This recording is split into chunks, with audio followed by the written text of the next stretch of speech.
세계 경제가 한동안 계속 어렵게 돌아갈 거란 전망이 쏟아졌습니다. 세계은행과 OECD가 올해 세계 경제 성장률을 당초 예상보다 많게는 1.5%포인트 낮춰 잡은 건데 코로나와 우크라이나 사태로 인한 타격이 생각보다 크고 길게 이어지고 있고 올해뿐만 아니라 그 다음 해에도 문제가 계속될 걸로 전망했습니다.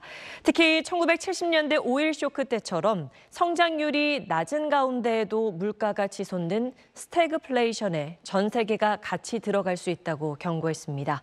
조기호 기자가 보도합니다. 미국 유통업체들이 이달 들어 앞다퉈서 땡처리 할인 행사에 들어갔습니다. 물가가 8%대로 급등했으니 값을 올리는 게 정상이지만 지금은 싸게 팔더라도 쌓아둔 재고를 줄이는 게 급선무라고 본 겁니다. 소비자들이 지출을 줄이면서 경기 침체가 올 거라고 예측한 결과입니다.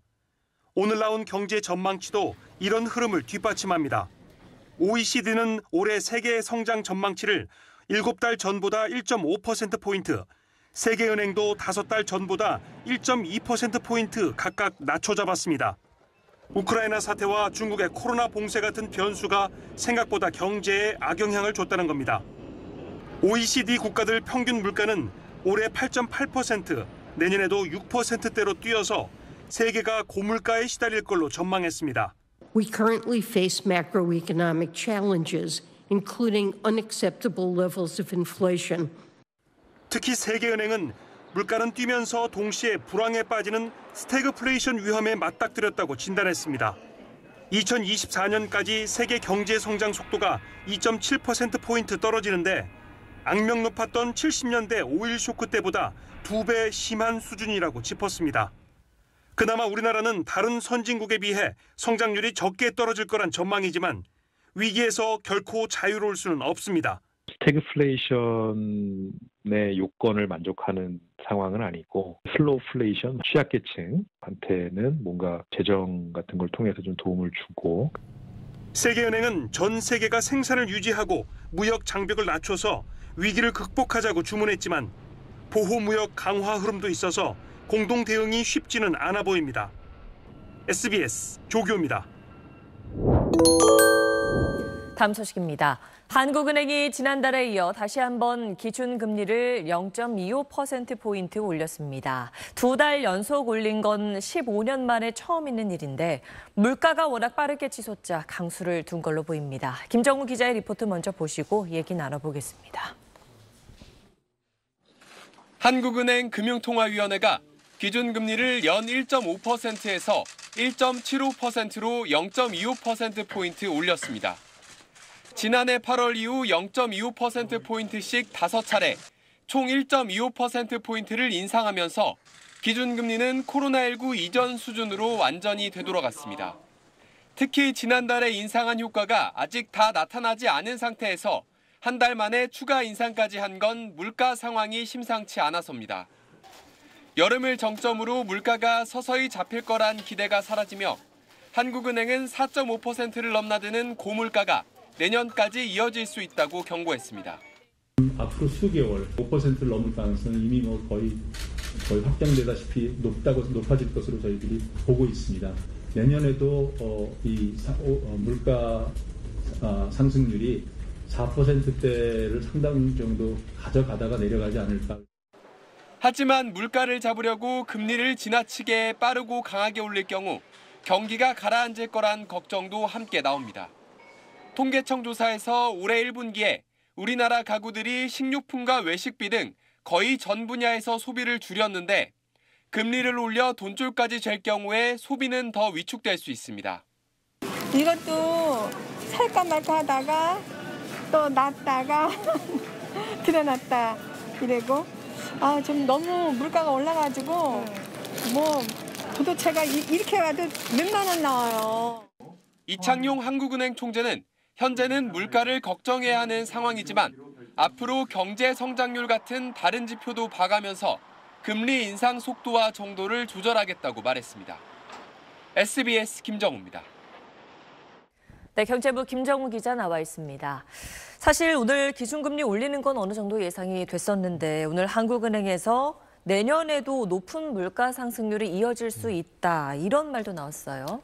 네, 최근에도 정부 쪽 연구기관에서는 내년 물가 상승률을 2%대로 예측했습니다. 지금보다는 나아질 거라는 거죠. 물론 국민들을 안심시킬 의도도 있겠지만 오늘 이창용 한국은행 총재는 내년 물가 상승률을 4%대를 얘기했습니다.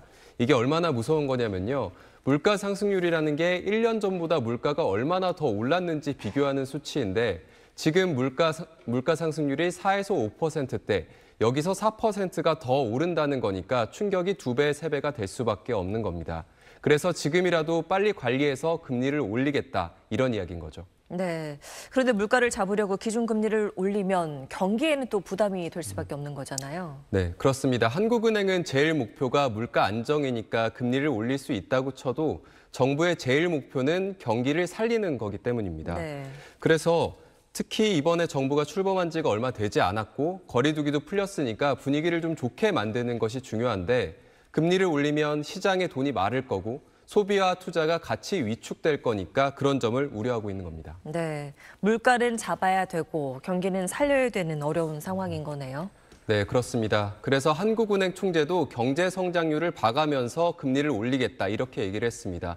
그런데 문제는 뭐냐면요. 물가도 안정시키면서 경기를 살리는 것. 그러려면 금리를 어디에 맞춰야 하느냐. 이게 참 정답을 찾기가 쉽지 않은 문제입니다. 자칫 경기도 침체되고 물가가 상승하는 최악의 상황, 스태그플레이션에 빠질 수도 있기 때문입니다. 그래서 서로의 목표가 조금 다른 한국은행과 정부가 계속 만나서 협의하겠다고 하니까 지켜봐야겠습니다. 네, 김정은 기자 잘 들었습니다. 다음 소식입니다. 경제의 새 축인 생산과 소비, 투자가 지난달 한꺼번에 뒷걸음질 쳤습니다. 경기가 나빠지는 신호인데 이런 때 물가 잡기 위해서 금리 올리는 게 경기를 더 위축시킬 수 있어서 고민이 커지는 상황입니다. 조기우 기자가 보도합니다. 약국들이 요새 같은 고민을 하고 있습니다. 코로나 환자가 줄어든 건 반가운 일인데 만일에 대비해서 준비해둔 관련 약들 판매가 확 줄었기 때문입니다. 한창 유행할 때는 그래도 한 10에 8원 정도. 저보다 이제 상비약을 이제 구하시려고 지금 현재는 한 10에 2 정도는 이 정도로 줄었다 보시면 됩니다. 거리두기가 풀리면서 의약품 판매가 줄듯이 가정용 식재료도 덜 팔려 지난달 소비는 3월보다 0.2% 줄었습니다. 음식점과 술집, 미용실 같은 개인 서비스, 스포츠와 여가 업종이 10% 안팎으로 소비가 늘어나긴 했지만 전체 소비를 끌어올리지는 못했습니다. 생산은 반도체와 식료품을 중심으로 3월보다 0.7% 감소했고 투자도 공장에 들어가는 설비들이 줄면서 7.5% 뒷걸음질 쳤습니다. 생산과 소비, 투자가 동시에 떨어진 건 코로나 초기 2020년 2월 이후 26개월 만입니다. 세계적으로 공급망이 흔들리고 원자재 값이 뛰는 영향이 그대로 전해진 것으로 풀이됩니다. 앞으로 상황이 나아질 기미도 보이지 않습니다.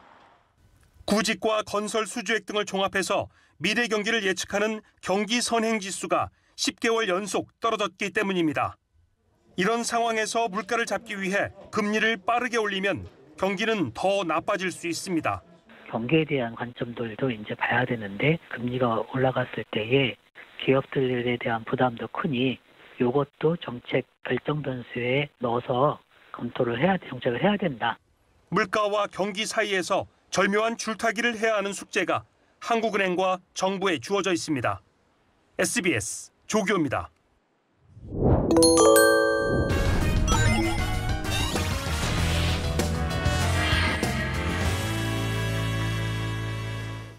네, 친절한 경제 시간입니다. 오늘도 한지연 기자와 함께하겠습니다. 안녕하세요. 안녕하세요. 네, 지난달 말 한국은행이 기준금리를 좀 인상했기 때문인 것 같긴 한데 최근 들어서 예금과 적금 금리가 좀 올랐다면서요? 네, 최근에 연 0.7%포인트 오른 것도 있더라고요. 네. 이제는 연 3%대 예금 금리도 꽤 보였습니다. 지난 2달 동안 주요 시중은행은 예적금 금리를 매월 최대 0.4%포인트씩 높였는데요.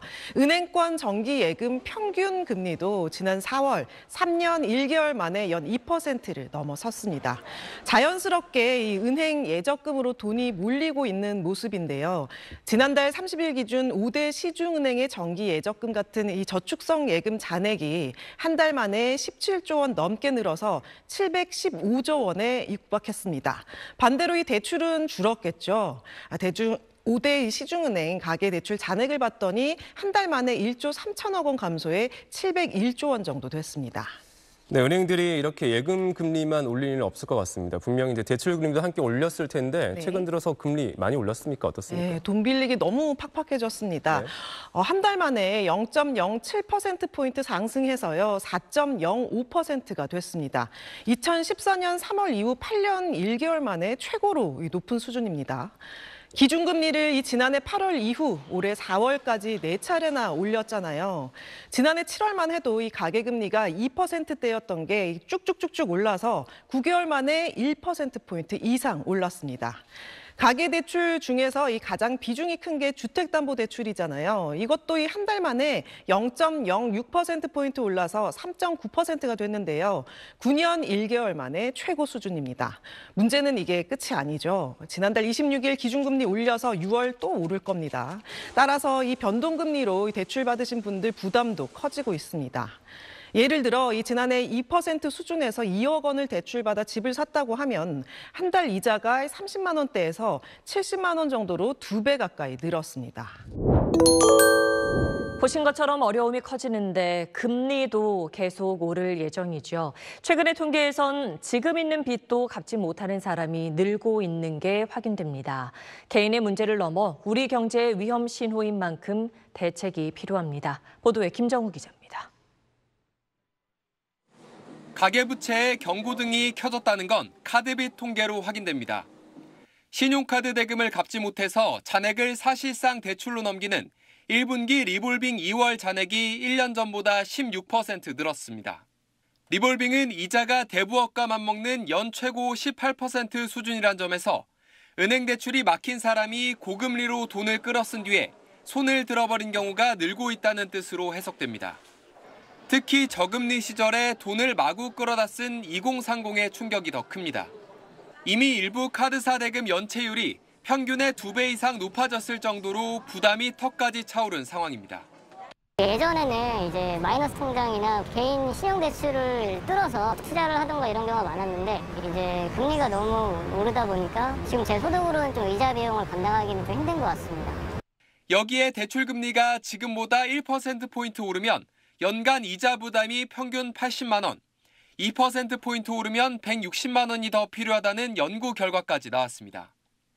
그러다 보니 은행들은 자영업자들에겐 원금과 이자를 10년에 걸쳐서 나눠 갚게 하는 등 금융 취약계층 대책을 조금씩 내놓고 있습니다. 대출 금리가 오를 때 청년이 소득이 너무 안 좋다 보니까 그 재무 건전성이 우려된다. 소득에 비해서 갚아야 될 이자가 과도한 상황이다. 특히 사흘 뒤 한국은행이 기준금리를 또 올릴 것으로 보여 정부 차원의 가계부채 대책을 서둘러 마련할 필요가 있습니다. SBS 김정우입니다.